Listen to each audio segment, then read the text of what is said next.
It started off just being a normal person that would go to the club, once a week on the weekend. It started off as that, nothing, I guess, hardcore per se.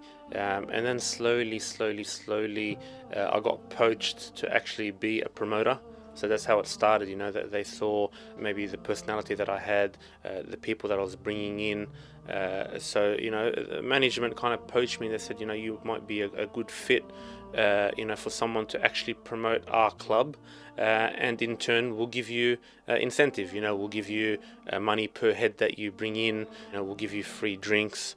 And that's kind of how, it started. And so back then, you turned 18. I thought, a bit of extra money on the side would work.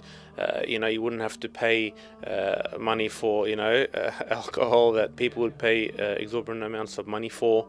You're kind of the cool guy, people drop your name on the door and in they go without waiting in line. And, that life is glorified, unfortunately, in the West.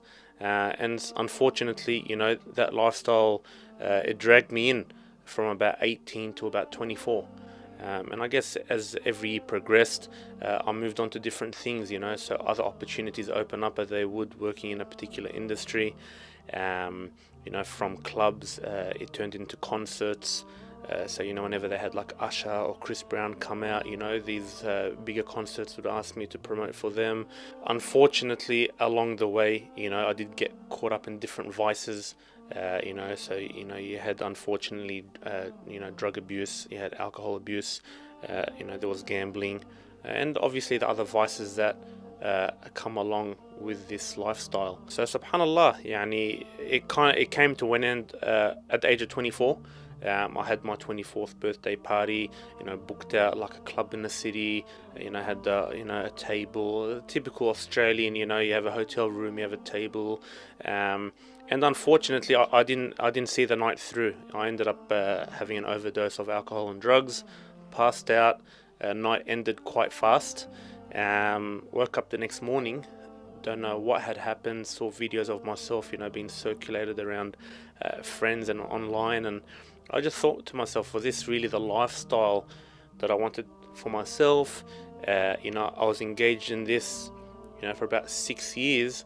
Imagine for the next 6 years of my life, do I want to engage in the same thing? Am I going to get anywhere with my life? Am I going to be alive to see 30? So those questions kind of took place, and they took place quite fast in my mind. And I actually made a conscious decision that day. That was it. It's not happening again. You just deep reflection, very deep reflection, in that one day. I just made the decision, what, cold turkey, I'm not doing it again. And alhamdulillah, from then, Allah subhanahu wa ta'ala positioned me with good brothers, good environment, and then opportunities opened up in the da'wah, and that's kind of where, Allah subhanahu wa ta'ala may have used that skill set, calling people to haram per se, now calling them to khair, calling them to feed the poor and needy, to visit the sick in hospital, visit the elderly in the nursing homes, be involved in different institutions, alhamdulillah, like I teach at one of the largest Quran colleges in Australia, involved in a Quran project.